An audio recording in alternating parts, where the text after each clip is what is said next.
Bonjour à tous, bienvenue sur Franck Info. Nous sommes vendredi 1er juillet. Il se fait très tard, une perte de luminosité, bientôt 22 heures pratiquement. Alors, allez, on va revenir sur 3 ou 4 choses assez intéressantes.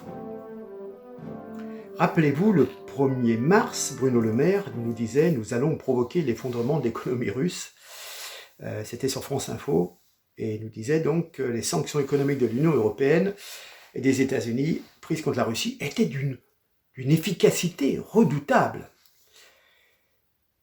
Je vous informe que au 29 juin 2022, le rouble est devenu la monnaie la plus performante du monde cette année, s'approchant d'un taux de change à 50 roubles pour un dollar pour la première fois depuis mai 2015.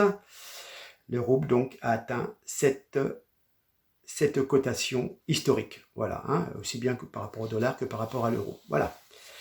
Donc, on voit, d'ailleurs, on va écouter ce que nous dit Charles Gave sur la politique économique de Le Maire et de Macron, je crois. Allez, c'est parti. Mais il dit n'importe quoi, ce pauvre garçon.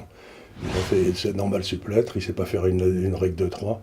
Je crois pas qu'il faut poser des questions sur Bruno Le Maire, parce que je vais être désagréable.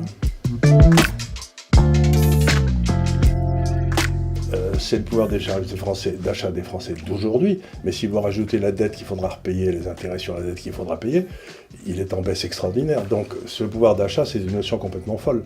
C'est-à-dire que vous avez un trou à votre banque, vous empruntez plus, votre pouvoir d'achat s'est maintenu, et donc vous avez bien fait. Mais non, c'est pas vrai.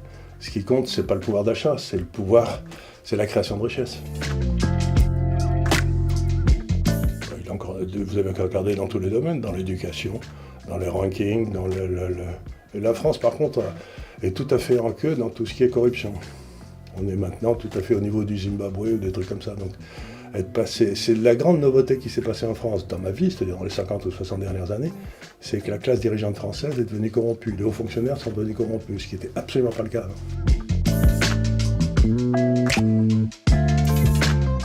Mais il dit n'importe quoi, ce pauvre garçon. Il a fait c'est normal supplétre, il ne sait pas faire une règle de 3. Je crois pas qu'il faut poser des questions sur Bruno Le Maire, parce que je vais être désagréable. Mais le pauvre garçon. Il faut que je vous dise un seul truc, c'est que, ici, pour essayer d'expliquer aux gens, c'est que pour mesurer la rentabilité d'une affaire, on calcule quelque chose qui s'appelle la marge brute d'autofinancement. C'est-à-dire, c'est un truc que tout le monde comprend, combien il y a d'argent qui rentre dans la société, les ventes, combien il y a d'argent qui reste, les coûts, et combien reste à la sortie, c'est les profits, mettons. Et ben, la marge brute d'autofinancement en France est à peu près la moitié de ce qu'elle est en Allemagne et en Suisse.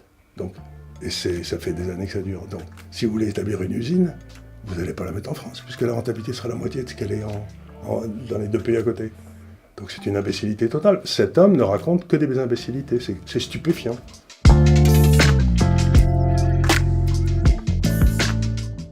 Vous savez, c'est ce que faisait Chirac tout le temps aussi. Il avait ce qu'on appelle en termes logiques des non-séquitures. J'ai mis mon chapeau bleu aujourd'hui, donc il va pleuvoir. Vous voyez, il n'y a pas de rapport entre les deux. Et donc il n'y a aucun rapport entre les deux parties de cette phrase. Donc M. Le Maire est un type qui n'a jamais fait de logique, ce qui ne m'étonne pas. Mais alors j'ai essayé de répondre à la question. Le PIB de la France, d'après les calculs officiels, est en hausse, je crois, de quelque chose comme 30 ou 40 milliards. Pendant la même période, la dette est en hausse de 500. Donc si vous voulez, c'est un peu comme une machine électrique qui devrait faire de l'électricité. Si vous mettez 500 watts et que vous en tirez 100 watts, c'est pas une bonne affaire. Mais c'est ce qu'ils font.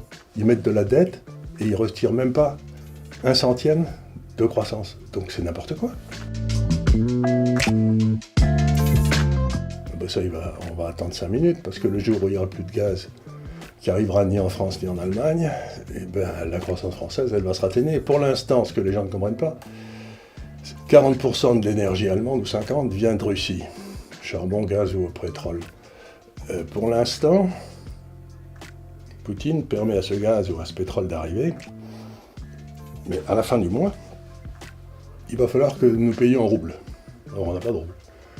Donc il va peut-être couper et dans ce moment-là, je ne sais pas ce qui va se passer, mais l'économie allemande va absolument s'effondrer. Si l'économie allemande s'effondre, je ne vois pas très bien comment l'économie française va s'en sortir.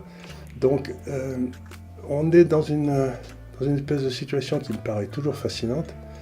Il y a des hommes politiques, quand il y a un problème qui arrive, ils se disent, il faut que je fasse quelque chose. Donc ils font n'importe quoi, comme on l'a vu pour le Covid, et ensuite, ils disent, regardez, j'ai fait quelque chose. Et s'ils ont fait des trucs qui ne marchent pas, et s'ils font des trucs qui ne marchent pas, et ça ne les gêne pas. C'est-à-dire que l'action précède la réflexion, chez eux, ce qui est stupéfiant.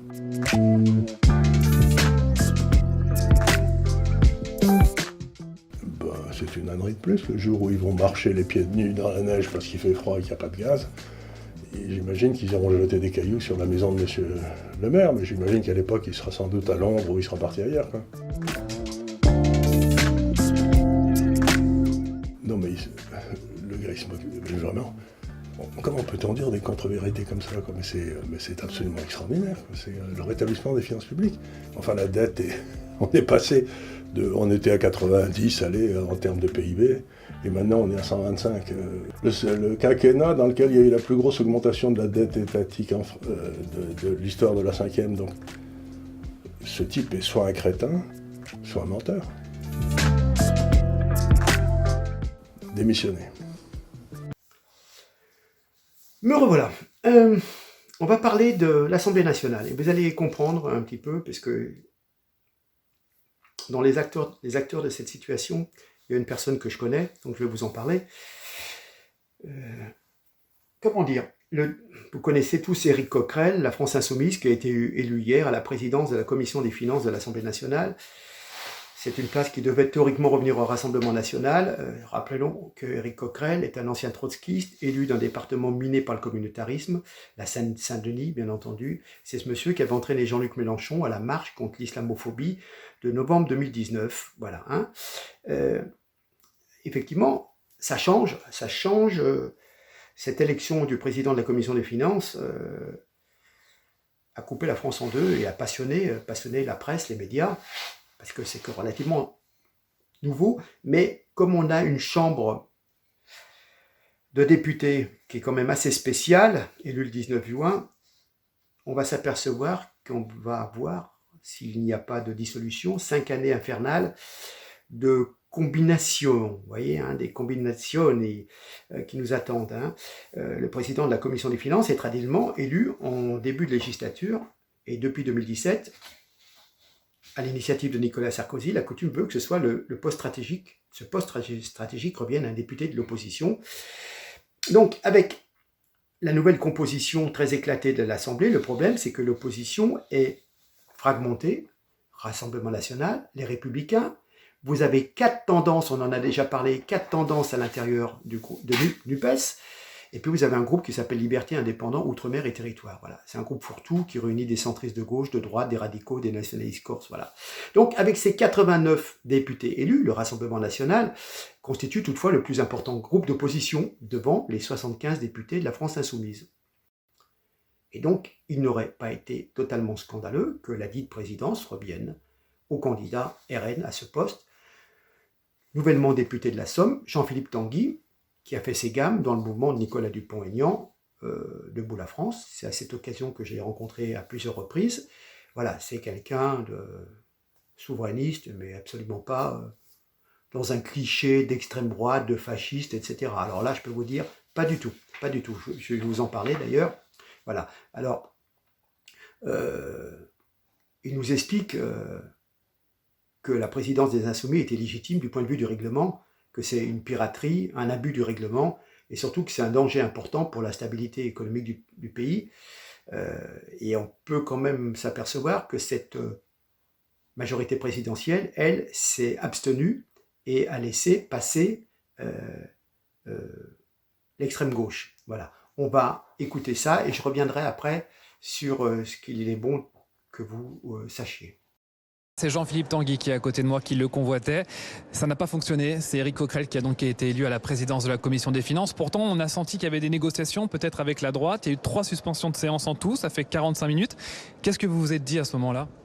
Écoutez, d'abord, ce n'est pas que je perdu moins le poste. C'est que l'usage républicain qui avait constamment été appliqué, qui consistait à ce que le principal groupe d'opposition, désigné comme tel par les électeurs, et la présidence de la Commission des finances, n'a pas été respecté pour la première fois. Et c'est très grave et c'est dommage, puisque jusqu'à présent, l'équilibre général du Parlement avait trouvé une voie démocratique et respectueuse du vote des Français. Donc c'est ça le premier élément. Moi, j'ai effectivement essayé avec des collègues de LR et du groupe Utile de trouver une solution qui respecte le fait que le Rassemblement national avait gagné les élections du point de vue de l'opposition, que nous étions le groupe majoritaire.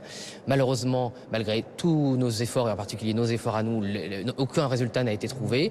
Même des solutions techniques se permettant peut-être une présidence tournante n'a pas été retenue, alors que nous étions d'accord pour faire cet effort dans l'intérêt général. Parce que l'autre chose qui m'inquiète, même si le président Coquerel a eu des mots rassembleurs et de bonne aloi, je continue à penser que la présidence des Insoumis est non seulement illégitime du point de vue du règlement, que c'est une piraterie, un abus du règlement, et surtout que c'est un danger important pour la stabilité économique du pays. Et ce qui est absolument affligeant, mais affligeant, c'est que la majorité n'a absolument pas voulu prendre au vote et a essayé de faire croire que c'était la faute des oppositions si M. Coquerel était élu. Non, la majorité a sciemment choisi de ne pas participer au vote et ils ont sciemment choisi que les Insoumis puissent non seulement ne pas respecter l'esprit du règlement, mais en plus mettre en péril avec leur agenda politique la situation économique du pays. Et donc on comprenne bien et qu'on explique à ceux qui nous regardent, il y a eu donc 2 tours, il fallait une majorité absolue. Finalement, chaque camp a voté pour son candidat. Là, il y a eu ces 3 suspensions de séance, 45 minutes. Et à ce moment-là, vous étiez peut-être prêt à vous sacrifier pour laisser la place peut-être à la candidate de la droite ou à Charles de Courson pour les indépendants, pour faire barrage à la NUPES, c'est ça ? Il n'y a aucune raison de se sacrifier. Nous sommes le principal groupe d'opposition. C'est comme ça. C'est le résultat des élections. Il n'y a rien à négocier. Les Français n'ont pas élu des députés pour faire des accords d'appareil de couloir et changer les résultats des élections. Il y a un vote. Si personne ne veut en comprendre qu'il y a un vote, c'est leur problème, c'est pas le nôtre. Je n'avais rien à négocier d'autre que d'assurer le fait que je serais un président impartial et que j'allais mener cette présidence dans le respect de nos institutions. On a pu essayer de trouver un accord pour qu'il y ait peut-être une présidence tournante. Ils n'ont pas souhaité le faire. C'est dommage. Maintenant, ils géreront M. Coquerel et ses amis. Mais juste pour qu'on comprenne bien, parce qu'il s'est passé 45 minutes, dites-nous les coulisses. Est-ce que juste à ce moment-là, peut-être des DLR étaient prêts à franchir le pas pour un accord avec vous ? Écoutez, je n'ai pas à m'exprimer à la place des DLR. Ils ont exprimé sans doute que c'était à nous de faire l'effort. Enfin, c'est évident que quand le principal groupe d'opposition prétend à des responsabilités, c'est aux autres de s'effacer. Moi, j'ai dit au groupe LR, qui l'a d'ailleurs entendu, et aussi au groupe Utile, que si ça avait été eux qui avaient été le principal groupe d'opposition, comme l'a dit Marine Le Pen, nous aurions voté les yeux fermés pour eux. Voilà. C'est la démocratie. C'est pas un problème de parti ou de ligne politique, même si M. Coquerel en a rajouté un coup là-dessus. C'est la démocratie. Merci beaucoup Jean-Philippe Tanguy pour cette première réaction, donc candidat déçu puisque c'est Éric Coquerel qui l'a emporté à cette présidence de la Commission des finances. Voilà. Donc, vous avez vu, Jean-Philippe Tanguy vous a présenté un petit peu son point de vue. Effectivement, on a transigé en disant que NUPES pouvait être un groupe, et en fin de compte, non, c'est composé de 4 partis à l'intérieur. Donc, théoriquement, la représentativité de l'opposition revient au groupe, un vrai groupe, pas une capitalisation de 4 groupes. Voilà, bref. Alors, on peut se poser quand même des questions, car LR a présenté une candidate, donc du coup, il y a eu 9 voix qui sont portées pour cette candidate LR, plutôt que se reporter sur Jean-Philippe Tanguy. Voilà, hein. Je répète, monsieur Jean-Philippe Tanguy est un authentique souverainiste, désireux de défendre les intérêts de son pays, de nos industries, voilà, vraiment la souveraineté. Et je sais qu'il a travaillé chez General Electric. D'ailleurs, il a fait en début d'année une interview sur TV Liberté où il expliquait qu'il s'était trouvé donc chez General Electric, pas un poste stratégique, et qu'il avait eu l'occasion d'assister, non pas participer vraiment, mais d'assister à des choses qu'il n'aurait jamais dû voir. Et rappelez-vous, à cette époque, cette entreprise américaine lorgnait sur Alstom. Et comme par hasard, un moment, lorsque Emmanuel Macron est rentré à l'Élysée sous la présidence Hollande en tant que secrétariat à la présidence ou quelque chose comme ça, je ne me souviens plus, chez General Electric, on s'est frotté les mains, on a dit, c'est bon, à l'Élysée, on a quelqu'un à nous dans la place. Voilà, ce sont les propres termes que Jean-Philippe Tanguy, dans une interview de 40 minutes, nous a expliqué, je crois, au mois de janvier ou au mois de février. Voilà. Hein. Et donc, après, il a commencé à voir qu'il y avait, ça commençait à brasser, que tout était fait pour promettre des choses comme en recruter 1000 ou 2000 personnes chez Alstom. Et en fin de compte, ils n'ont jamais tenu leur parole. Ils ont pris les brevets. Et puis ils ont fermé les usines. Et puis maintenant, quand on a besoin de certaines commandes, on est obligé de demander la permission aux Américains. Voilà. Hein. Donc, il sait ce que c'est que l'industrie et il sait ce que c'est la guerre économique avec les Américains. Hein. Voilà.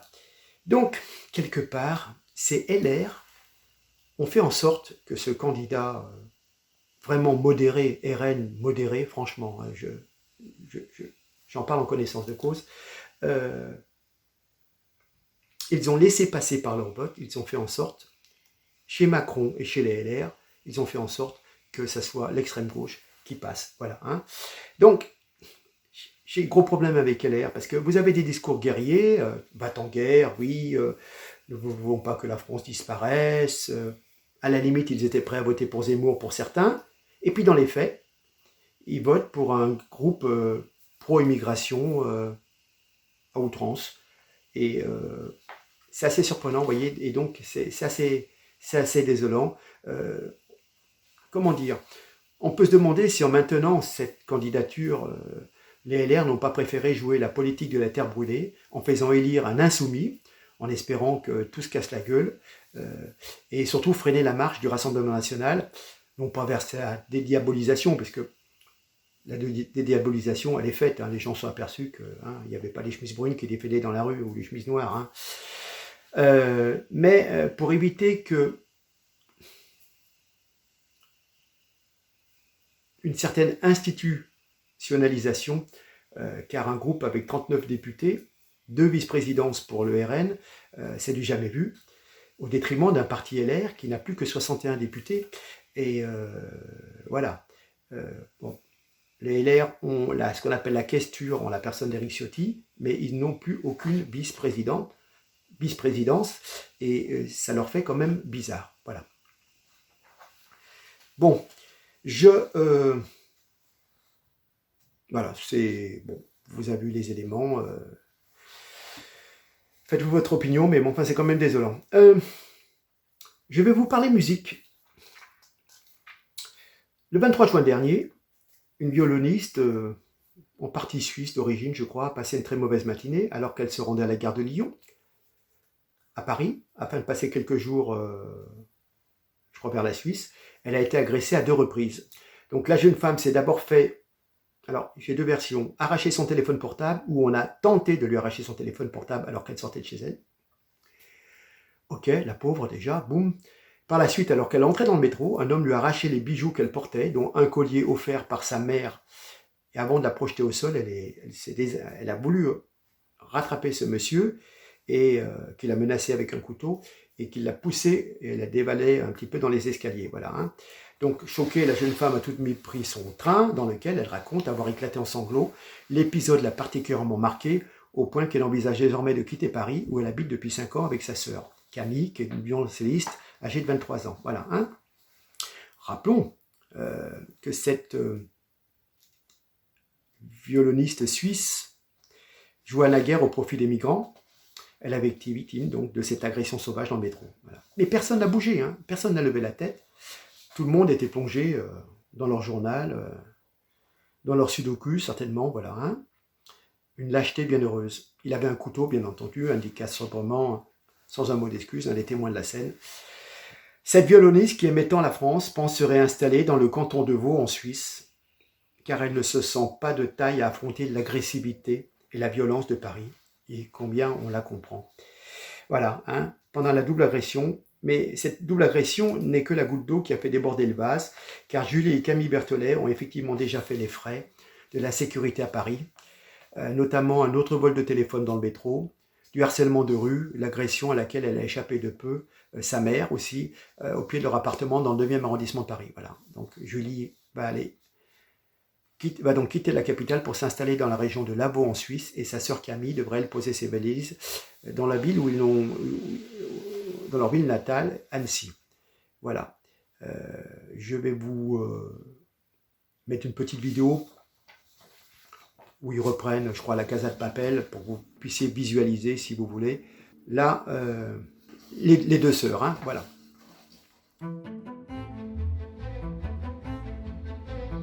On a fait une liste de nos musiques de séries préférées, actuelles, et puis celles de notre enfance ou qui datent un peu plus, celles de nos parents, mais qu'on a quand même entendues.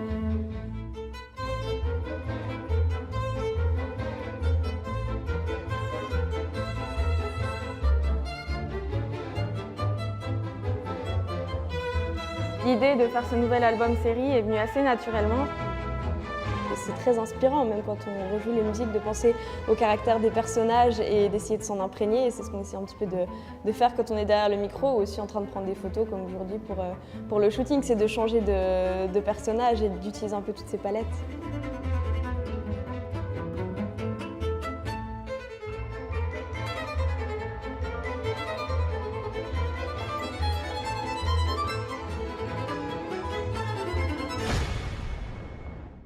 Ce jeudi 30 juin, c'était l'heure du verdict pour Bamdad Amin, jugé à Évry pour 2 viols et une agression sexuelle.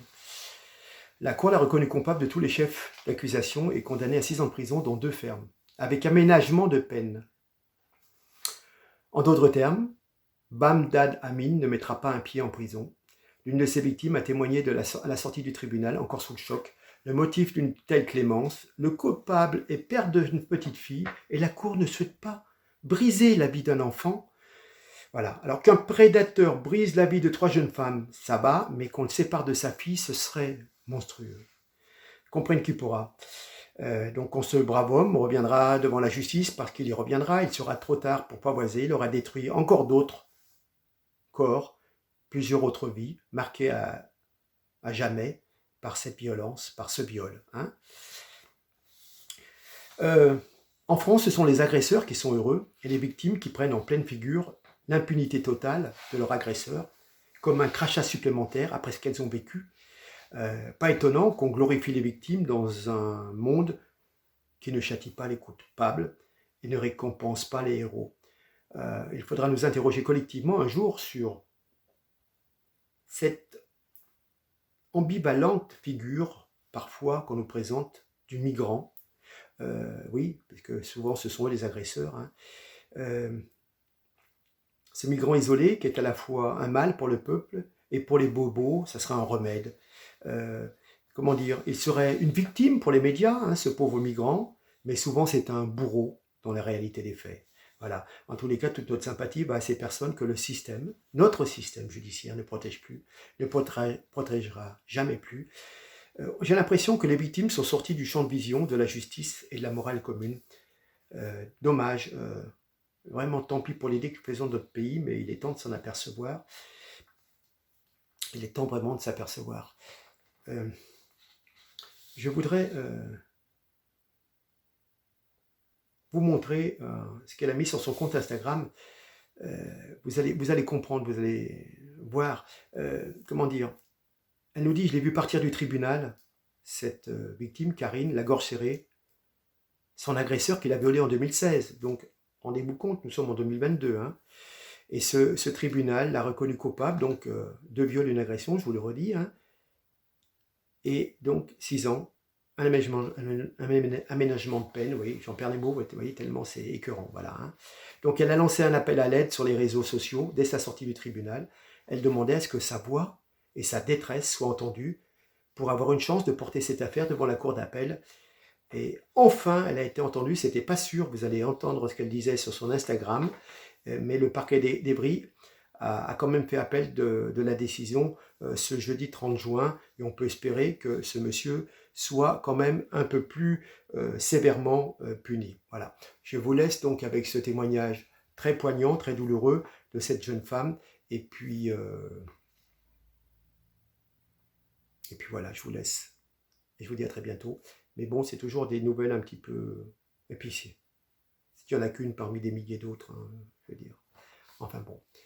En tous les cas, n'oubliez pas de partager et de liker, s'il vous plaît. En tous les cas, je vous dis à très bientôt. Merci.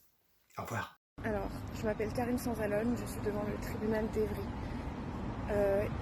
Mon agresseur vient d'être prononcé coupable de 3 chefs d'accusation, à savoir viol sur ma personne, viol sur Samantha, agression sexuelle sur une autre personne et en état de récidive. Et sa peine, c'est 6 ans de prison, dont 2 fermes, avec aménagement de peine, c'est-à-dire qu'il n'ira juste pas en prison. Donc, voilà. Est-ce que vraiment à Évry c'est normal ça? Est-ce qu'en fait, parce que, ah oui, tout ça pour dire, en fait, il a été condamné à cette peine-là parce qu'il a eu un enfant il y a 2 ans. Et on veut pas briser la vie d'un père. Et donc moi je voulais savoir, est-ce que si je viole et que je fais un enfant derrière, moi aussi j'aurai pas de prison, ou si c'est juste vis-à-vis des femmes violées? Alors du coup je demande à quiconque peut m'aider aujourd'hui de contacter n'importe quel média, parce qu'on a 10 jours pour pouvoir faire appel et que le procureur est même pas sûr de le faire. Parce qu'il pense qu'en appel on gagnera pas. Mais nous on est convaincus parce qu'en fait, je suis désolée mais sous un quinquennat où soi-disant la priorité c'est les violences faites aux femmes, etc. Ça n'est pas juste, tout ça c'est pas juste. Et donc je vous demande si jamais vous avez un contact média de me l'envoyer, parce que vraiment ça n'est pas juste. C'est pas comme ça qu'on doit rendre justice à des femmes violées en fait.